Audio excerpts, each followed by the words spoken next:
ouvir a voz do Salvador.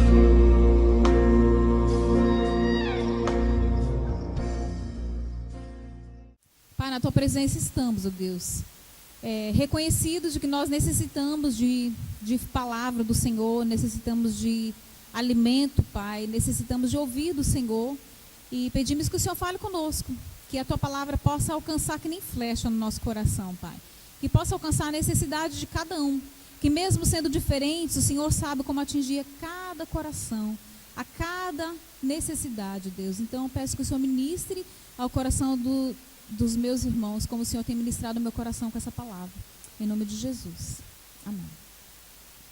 Eu cheguei na igreja hoje de manhã e já fiquei feliz quando eu comecei a ouvir a lição da escola dominical.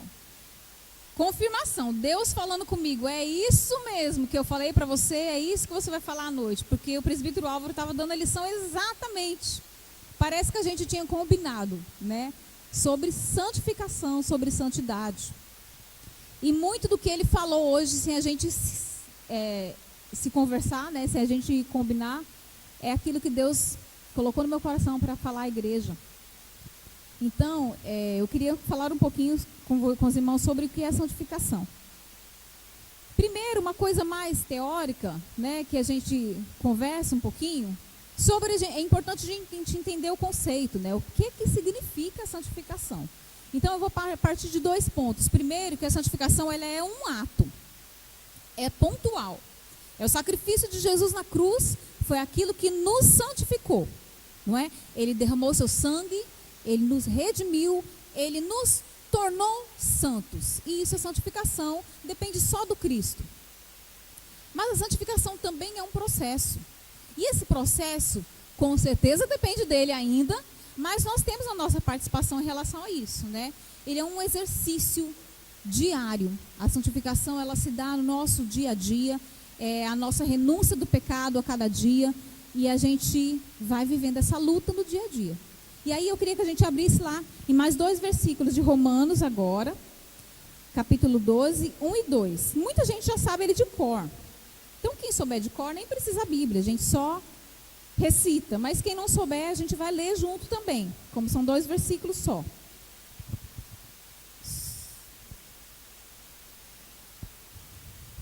Vamos lá, quem achou? Rogo-vos, pois, irmãos, pelas misericórdias de Deus, que apresenteis o vosso corpo por sacrifício vivo, santo e agradável a Deus, que é o vosso culto racional.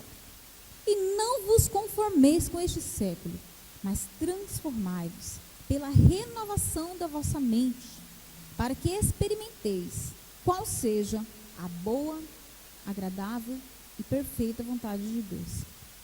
Nesse texto você não vê a palavra santificação, santidade, separação, justificação em nenhuma vez. Mas os 2 versículos eles falam exatamente sobre o que é o processo da santificação, que é o que nós vamos falar hoje, né? O ato Jesus fez por nós, graças a Deus, né? Redimiu-nos, comprou-nos com seu sangue na cruz. Mas o processo da santificação se dá na nossa vida, no nosso culto, no nosso dia a dia. E esses 2 versículos eles falam sobre isso, que a gente primeiro deve apresentar ao nosso Deus um culto racional. E o que é isso? Apresentar um culto racional. É a nossa devoção diária. Nosso culto racional, ele deve envolver um sacrifício vivo, um sacrifício santo, um sacrifício agradável a Deus. Isso é o culto. O que muitas vezes, quando a gente lê esse versículo, a gente se confunde com o culto que a gente já está acostumado a ouvir, né? Que é vir à igreja no domingo à noite, que é cantar, que é louvar. E a gente esquece que o nosso culto que Deus quer, o culto racional que fala aqui, é muito mais do que isso. É nessa nossa devoção diária, é a nossa vida de piedade diante do Senhor. Começa por aí, que a gente deve apresentar o nosso corpo a Deus como um sacrifício vivo. É o sacrifício diário da nossa vida, de matar a nossa carne para viver uma vida nova, que é até o tema ali do versículo, né? Do iniciozinho do capítulo 12, ele fala, a nova vida. Que é isso? É viver em santidade. E aí ele fala que a gente deve apresentar nosso culto racional a Deus, como sendo um exercício diário de cultuar o Senhor, né? Ele fala que a gente não deve se conformar com este século. Significa que a gente não pode aderir os conceitos que o mundo vai querendo incutir na sociedade. De repente, a sociedade acha que um monte de coisa que a Bíblia fala que é pecado, de repente começa a ser normal. E a gente começa a ouvir tanto isso na mídia, ouvir na televisão, e de repente a nossa cabeça também, mas não tem nada a ver, é normal. E a Bíblia fala que a gente não deve se conformar com este século. Automaticamente o contrário, a gente deve renovar a nossa mente. A nossa vida, a nossa mente precisa passar por uma transformação. Ao invés de a gente se conformar com este século, a gente precisa transformar-nos pela renovação da nossa mente. Significa que aquilo que está alimentando a nossa mente é aquilo que vai fazer toda a diferença no nosso dia a dia. E aí, o resultado disso, lá no finalzinho do versículo, fala: para quê? Qual é o resultado disso? Para que vocês experimentem qual é a vontade de Deus. O que é isso senão santificação? Não é?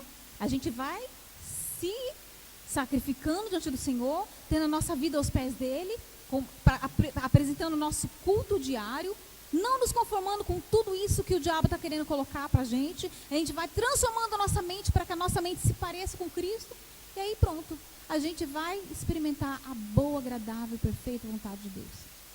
Beleza, tudo isso é certo, mas um pouco teórico, né? Então eu queria que a gente saísse um pouquinho dessa teoria, que é importante também, mas a gente pudesse aplicar isso para a prática. Em outras palavras, santificação é o processo de nos tornarmos cada dia mais parecidos com Jesus. Na prática, como é que é isso? Enfim, o que eu vou falar hoje não tem nada de demais, né? Não tem nada de novidade que a gente nunca ouviu, que a gente não conhece. Mas mesmo as coisas que já estão antigas, que é conceito da Bíblia, que é princípio, a gente precisa falar para a nossa mente absorver, para o nosso coração reviver aquilo e a gente começar a buscar. Então, eu queria colocar 3 passos básicos e conhecidos, mas essenciais para a gente buscar a santificação. Primeira coisa que a gente precisa fazer é olhar para Cristo. Amém, irmãos? Marque isso no teu coração. Olhe para Cristo. E é olhar para Cristo.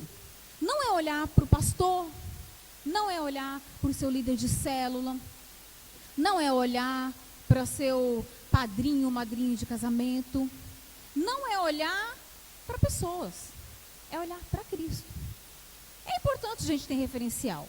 É bem importante também a gente se espelhar em pessoas, mas é importante a gente lembrar que só Cristo é infalível. Não é importante lembrar disso? Por que acontece muita gente? Muitas vezes alguém começa a falar, agora eu vou me dedicar, vou para a igreja, e aí ela começa a frequentar a igreja, e ela começa a olhar, se espelhar como um alvo no pastor ou em alguém, um presbítero. E o que é muito provável que essa pessoa, que venha acontecer com essa pessoa? Se ela dá uma deslizada, aquele espelho dela, a gente se decepciona. A gente se frustra.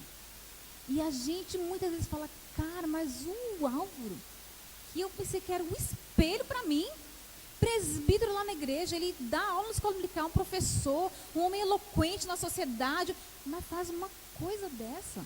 Ah, não, se o Álvaro, que é o Álvaro, não consegue ser cristão como eu acho que ele deveria ser, vou cair fora.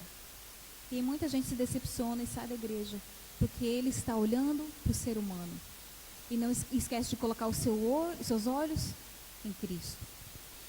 E olhar para Cristo, para quê?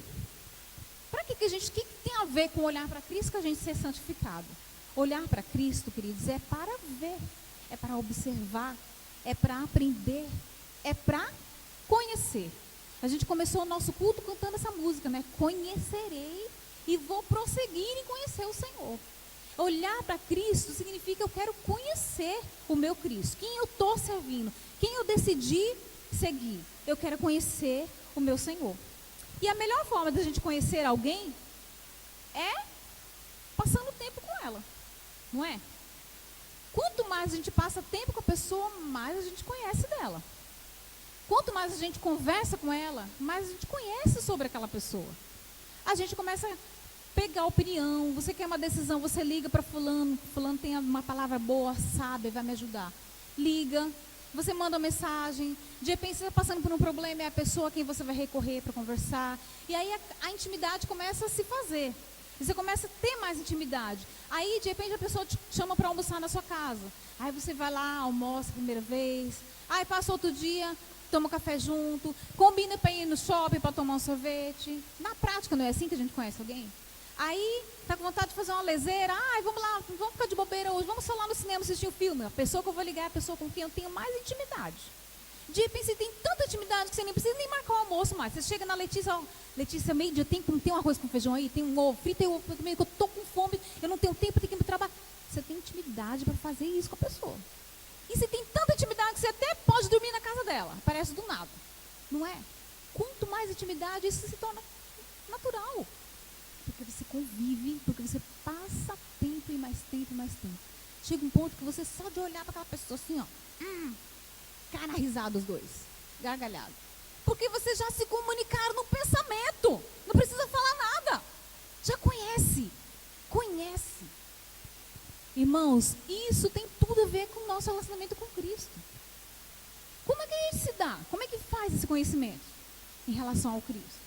A gente começa a conversar. A gente começa a orar. Às vezes sem jeito.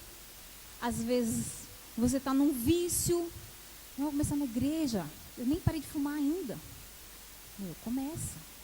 Chega lá na sua casa, fala para ele. Confessa os seus pecados. Senhor, pisei na bola. Não foi legal, fiz aquele pecado de novo que eu queria não ter feito. Me perdoa. Começa a conversar.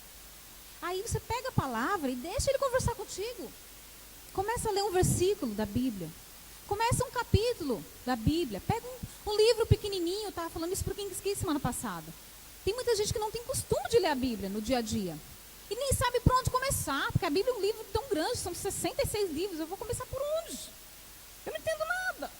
Começa um Tiaguinho, que tem 4 capítulos só. Começa a se apropriar da palavra do Senhor. Pega um salmo, que é tão fácil de entender e que alimenta tanto a nossa alma, mas começa a conversar, a ler a Bíblia. Só que não fica por aí. Só na leitura da Bíblia. Se aprofunde um pouco mais na leitura da palavra. Você pegou aquele versículo que tem 2 palavras ali que você não entendeu o que é? Dicionário. Dicionário ajuda a gente. Pega um dicionário. A partir do entendimento de uma palavra, abre um leque para você entender um montão de coisa mais. E aí você começa a aprofundar o seu conhecimento. Mas não para por aí não. Invista. Invista em comentários bíblicos, em leituras mais aprofundadas, em pessoas que são teólogos, que estudam um pouco mais. A internet está aí, a gente usa tão pouco para esse tipo de coisa, não é? A gente usa para um montão de coisa a mais. Por que não investir no nosso conhecimento do Senhor na internet? Irmãos, é conhecer o Senhor, é buscar, é adorar. Sabe outra forma de que você tem de conhecer o Senhor? É você orar. Mas a oração que eu falo não é apenas aquela oração que a gente decora a palavra. Que a gente já faz mais ou menos, Senhor, muito obrigado. Está tudo quase que sai dessa formalidade, entendeu? Olha para o Senhor como seu amigo. E fala para Ele como se você estivesse vendo o seu melhor amigo ali. Conta para Ele tudo que está no seu coração, na tua alma. Desaba. Derrama. Não estou com vontade de ler a Bíblia, Senhor. A realidade é essa, não tem como ficar escondendo, falando outra coisa para o Senhor aqui. Eu não estou com vontade, estou desanimado, não quero mais na igreja. Fala tudo que está dentro da sua alma. Porque não adianta a gente esconder, o Senhor nos conhece. E é assim que a gente vai começar a se apropriar do conhecimento com o Senhor. Faz da tua oração um momento de gratidão. Isso também é prática, sabia? Isso também é exercício. Às vezes a gente acostuma só pedir na nossa oração. E a gente não tem a prática de se exercitar para ver o que agradecer. Porque se a gente for procurar, a gente sempre vai encontrar coisas para reclamar. Não vai? Vai. Não tem jeito. A gente vai reclamar. Você pode ter o melhor marido do mundo, que todo mundo olha e fala, mas o Cris é o cara. A Lloyd é sortuda, hein? Mas se você for para olhar para a Lloyd vai ter o que reclamar do Cris. Pode ter certeza. Não vai? Não é o mesmo com vocês? Ou eu estou sozinha nessa? Vai ter o que reclamar. Mas se a gente se exercitar, se eu parar para enumerar as coisas que ele tem de bom, as qualidades, eu vou ter muito mais para agradecer. Em relação não só ao meu marido, mas à nossa vida no geral. A gente percebe isso quando a gente vê outra pessoa passando por um sofrimento maior que o nosso, não é? Eita, e eu estou reclamando por causa disso. Caramba, que vergonha. Eu deveria agradecer mais a Deus. Porque sempre tem gente que passa por mais dificuldade do que eu. E a gente, irmãos, começa a fazer esse exercício na nossa oração, a gente agradecer o Senhor, a gente ter motivo para louvar, a gente ter o que falar de real, de sincero da nossa vida.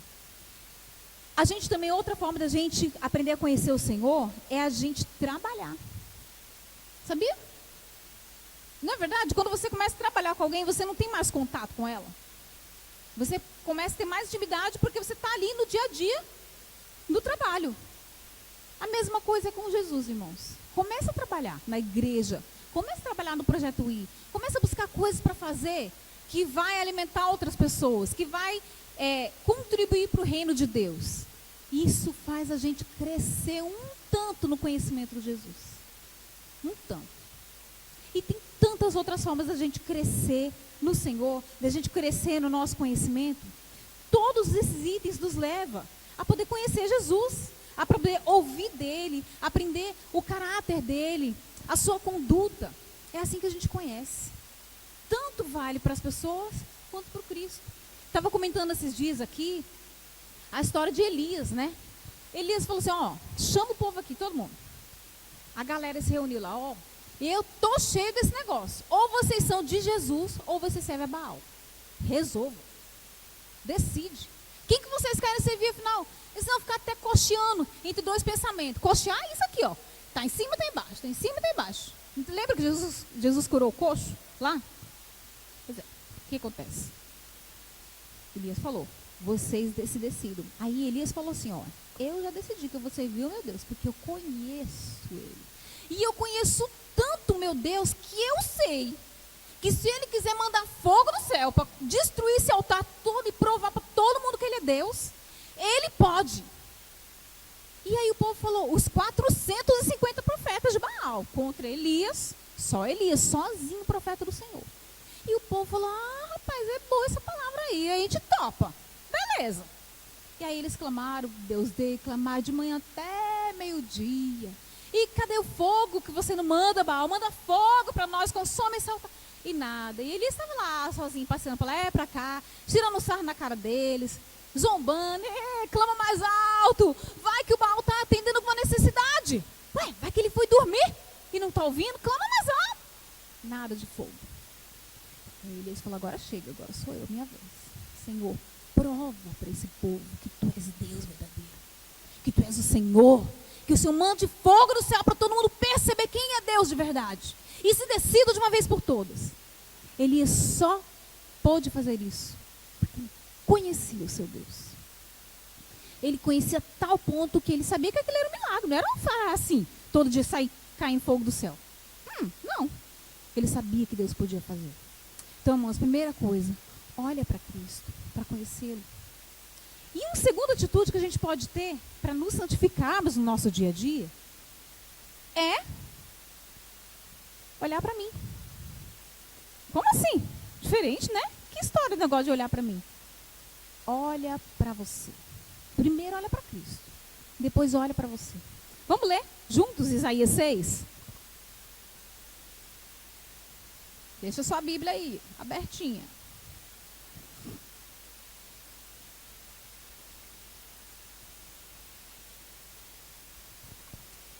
Acompanhe comigo, eu vou ler em voz audível e vocês podem só acompanhar silenciosamente. Diz assim: no ano da morte do rei Uzias, eu vi o Senhor assentado sobre um alto e sublime trono, e as abas das suas vestes enchiam o templo. Serafins estavam por cima dele. Cada um tinha 6 asas. Com 2 cobriu o rosto, com 2 cobriu seus pés, e com 2 voavam. E clamavam uns para os outros, dizendo: Santo, Santo, Santo é o Senhor dos exércitos. Toda a terra está cheia de sua glória. As bases do limiar se moveram à voz do que clamava, e a casa se encheu de fumaça. Então eu disse: ai de mim, estou perdido, porque sou homem de lábios impuros, habito no meio de um povo de impuros lábios, e os meus olhos viram o Rei, o Senhor dos Exércitos. Esse texto é tremendo. Olha a situação que aconteceu com Isaías. De repente ele teve uma visão e ele conta lá que ele viu o Rei, o soberano, majestoso, santo Deus. E quando ele viu o Senhor, os seus olhos se voltaram para quem? Ele se viu. Como eu posso estar na frente desse Rei, desse soberano? À medida que ele viu o Senhor, o Deus Santo, ele se viu como um homem pecador. Irmãos, o olhar para Jesus precisa inevitavelmente nos trazer o olhar para nós. O olhar de quem Deus é, a percepção do Deus Santo que Ele é, inevitavelmente precisa nos trazer quem nós somos. E isso precisa estar claro diante do Senhor. Eu sou pecador. Eu vou morrer, porque eu vi o Senhor. Quantas vezes nós estamos tendo essa percepção? Será que tem sido essa a nossa percepção diante do Senhor? Quando a gente está diante dEle e a gente percebe quem Ele é? Será que a gente tem olhado para a gente e tirado todas as máscaras, os disfarces? Que a gente tenta se apresentar para as pessoas como bonzinhos, como aquele que faz, como aquele que trabalha duro. Mas quando o Senhor olha para nós, Ele sabe que não é bem assim. E a gente sabe? Será que a gente tem se encarado para falar: eu não mereço a presença do Senhor? Eu estou diante do Senhor, mas eu não mereço estar aqui. Eu corro o risco de Ele me fulminar com a santidade dEle, porque eu sou tremendamente pecador. A gente precisa ter esse encontro com o Senhor, porque à medida que Isaías olhou, ele bateu o olho em cima e refletiu embaixo. Ele bateu o olho no Deus Santo e refletiu no homem pecador. E aí, irmãos, vem à tona tudo que a gente é. Quão orgulhosa eu sou, quão mentirosa eu sou, quão egoísta eu sou. Sabe, quando a ira vem, quando a inveja, a vontade de rebater alguém, tudo isso diante do Senhor cai. Toda omissão, todo relaxo, toda preguiça, as desculpas que a gente dá por não poder não fazer devocional, por não poder assumir um trabalho na igreja, ou por não dar bom testemunho lá fora, ou por cruzar o caminho do outro no trânsito. Tudo isso a gente faz no nosso dia a dia. E a gente, na nossa tendência, é achar que está tudo normal. É isso mesmo, todo mundo faz. Não, isso é pecado, pecado, pecado. O nome disso é pecado. E a gente precisa olhar para o Cristo e se enxergar. Sabe o que acontece? Certa vez os discípulos passaram a noite inteira pescando. Eles eram pescadores. A vida deles envolvia aquilo ali. E do nada, o Jesus chegou e falou: ó, larga tudo aí, vamos subir para o barco, vamos pescar. Mas, Senhor, a gente acabou de chegar, as redes estão tudo aqui, a gente tentou pescar a noite inteira, nem hoje o mar não está para peixe não, meu filho. Hoje não vai dar certo não, vamos botar essa pescaria para outro dia. Mas tá bom, né? O Senhor está falando, a gente cumpre. Vamos botar tudo de novo no barco para a gente pescar. Porque o Senhor está falando e sobre a tua palavra a gente lança a rede no mar. E eles foram de volta para o alto mar. E a Bíblia falou, o resultado dessa história, que é o quê? Eles pescaram tanto, mas tanto peixe, que eles estavam quase se afundando no meio do barco. Chama o outro barco lá de longe para ajudar, porque a gente vai se afundar aqui. Tem que dar onde surgiram esses peixes, minha nossa? Aonde que estavam esses peixes? Sabe o que aconteceu? Diante daquela pesca maravilhosa, Pedro chegou para Jesus e disse: Senhor, retira-te de mim, porque eu sou pecador. Sabe o que é essa palavra, irmãos? É vir à tona quem Ele é. O Deus Santo, o Deus maravilhoso, o Deus soberano, que tem controle sobre a natureza, sobre os peixinhos, que não estava nenhum ali, Ele fez estar tudinho ali, para mostrar que Ele era o Deus soberano. E aí vem à tona que eu não sou nada. Eu não sou digno, Senhor, da Tua presença. Retira-te de mim, porque Tu és santo e eu sou pecador. Irmãos, isso precisa cair à tona na nossa cabeça. A gente precisa, a santificação é por aí. É esse o caminho. Eu conheço tanto Deus, eu conheço Ele, eu vejo a santidade dEle e eu me percebo. Eu estou tão longe do que eu queria estar. Eu estou tão longe de ser parecida com esse Deus. Por favor, Senhor, eu sou indigna da Tua presença. É isso que o texto fala. É isso que a sensação que Pedro teve nesse momento foi que ele não conhecia nada. Que ele não sabia de nada. Que ele era pecador. Quem é esse Deus? Oh Deus, quem é esse Deus que aceita se relacionar comigo, pecador? Quem é? E aí, irmãos, à medida que eu conheço mais de Cristo, à medida que eu percebo mais de mim, da minha necessidade dele, o terceiro passo é imitar a Jesus. Se eu conheço ele, e eu conheço quem eu sou, e eu quero viver vida de santidade para ele, eu preciso imitar. Imitar. Fazer como ele. Andar como ele. Ser como ele. Seguir como ele seguia. Falar como ele falava. Ter a mansidão no coração como ele demonstrou tantas vezes aqui na terra. É tentar renunciar ao pecado todos os dias para ser como ele. Isso é exercício. A gente não consegue isso de uma hora para outra. Isso é um exercício diário. É aquilo que lá em Romanos no início estava falando. O nosso culto diário diante do Senhor. É sacrifício que o Senhor quer. Sacrifício não é dar o meu carro de oferta na igreja. É sacrifício, é eu lutar contra a minha própria carne para fazer o que Deus quer e não o que eu quero. Isso é exercício. Isso é imitação. Jesus passou por situações difíceis também.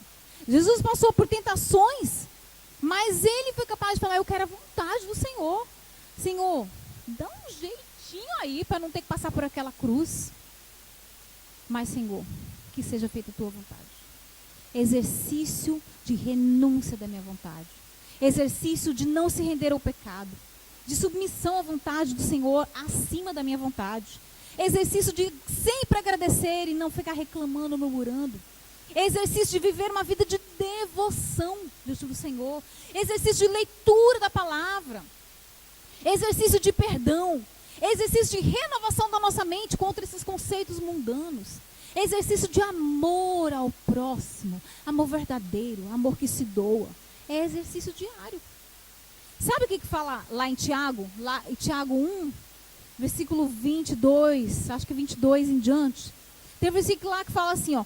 Tornai-vos, pois, praticantes da palavra. E não somente ouvintes, enganando-vos a vós mesmos. Por que enganando-vos a vós mesmos? Aí ele usa uma figura que eu acho muito interessante. Ele fala assim, porque quem apenas ouve a palavra, mas não pratica, ele é semelhante a alguém que chega lá na frente do espelho,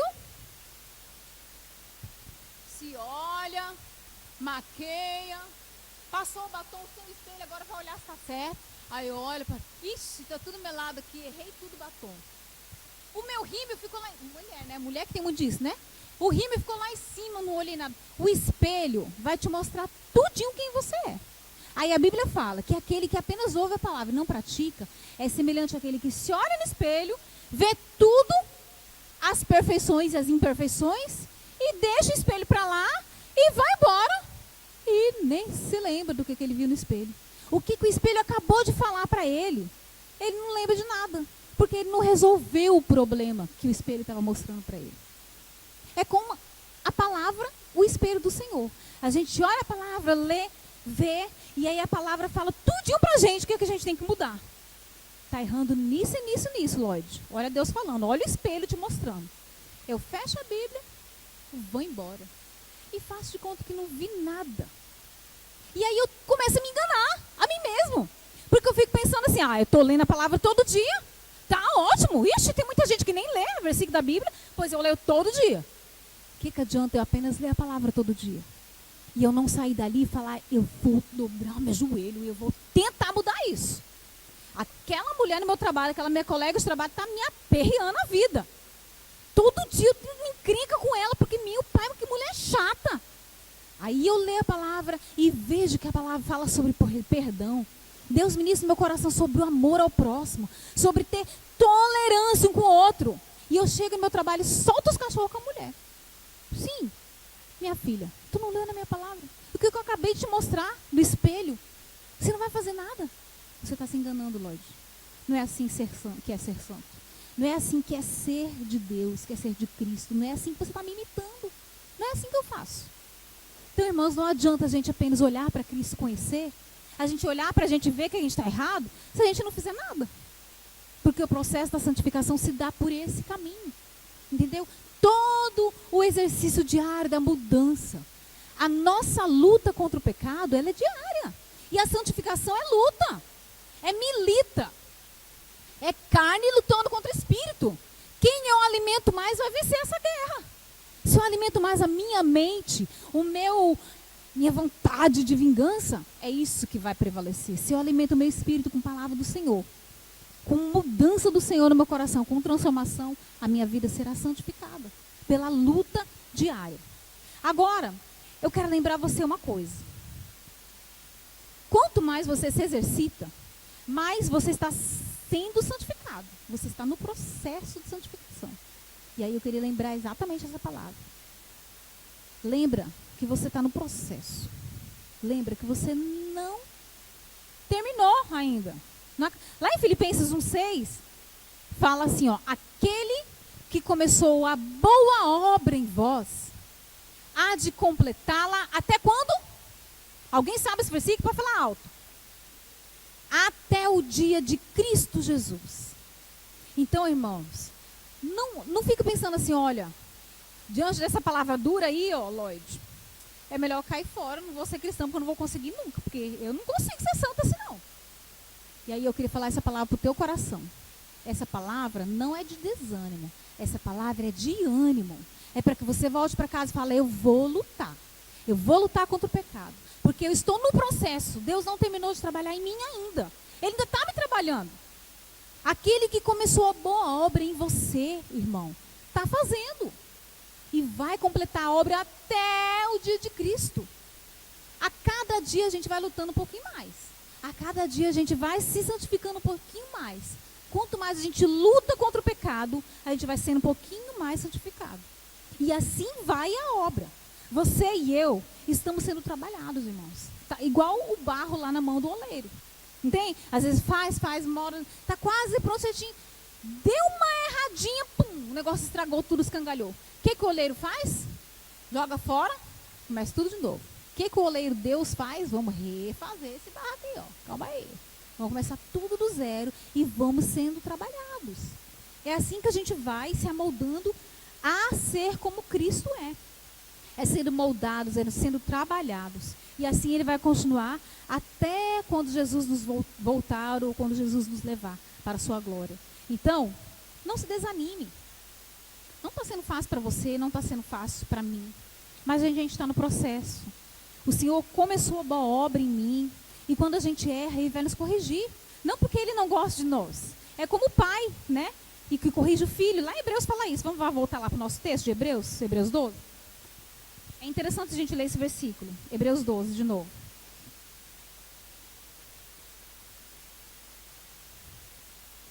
Vamos ver onde é que ele está. Versículo 9 fala assim, ó. Além disso, tínhamos os nossos pais, segundo a carne, que nos corrigiam. E nós os respeitávamos. Não havendo de estar em muito maior submissão ao Pai espiritual, então viveremos? Pois eles nos corrigiam por pouco tempo, segundo melhor lhes parecia. Deus, porém, nos disciplina para aproveitamento, a fim de sermos participantes da sua santificação. Então, se Deus está corrigindo você por causa de algum erro que você fez, não se sinta desanimado em relação a isso. Se sinta cuidado. O Senhor está trabalhando em você para que você seja santificado, para que você seja melhorado, para que a gente possa ser corrigido naquilo que a gente errou e que a gente continue firme tentando. Lá no versículo 4, 3, fala assim, ó, antes um pouquinho, corramos com perseverança a carreira que nos está proposta, olhando firmemente para o autor e consumador da fé, Jesus. Considerai, pois, atentamente aquele que suportou a oposição dos pecadores contra si mesmo, para que não vos fatigueis desmaiando em vossas almas. Então, o que acontece? A gente tem que correr a nossa carreira, olhando para quem? Para Cristo. Considerar que Ele fez por nós, o que Ele é por nós. Para que a gente não fique desanimado na nossa carreira aqui enquanto a gente corre.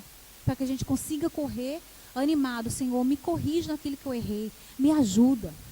Quando você se sentir desanimado, lembre-se dessa palavra. Não desanime e fala assim, não vou tentar mais não. Já tentei, já dei tudo que eu tinha, já não tenho mais força. Se sinta encorajado. Deus está trabalhando com você. Continue olhando para Cristo. Continue conhecendo dele. Não sobre ele apenas, mas conhecendo ele. Entendeu? Continue olhando para você, para que você permita que a percepção de Cristo te mostre na real quem você é. Não deixe de olhar para você e falar, eu estou errando nisso aqui. Porque às vezes nossa tendência é só olhar para o outro. Fulano que deveria estar aqui para ouvir essa palavra hoje, porque ele está precisando. E eu? Olhe para Cristo, mas olhe para você. E aí, você tenta com todas as suas forças imitar a Jesus. Não largue mão disso. Trabalhe duro para isso, para você ser como Jesus. Todos os dias. Lembrando que é Ele que faz a obra e Ele está trabalhando em você. Ele não terminou. Amém, irmãos? Então, que essa palavra sirva de encorajamento para o nosso coração. É palavra dura, é difícil ouvir, mas a gente precisa. Porque a gente precisa ser como Jesus, não é isso? Isso é santificação, que a gente se transforme em pessoas cada vez mais parecidas com Jesus a cada dia. É o nosso Deus.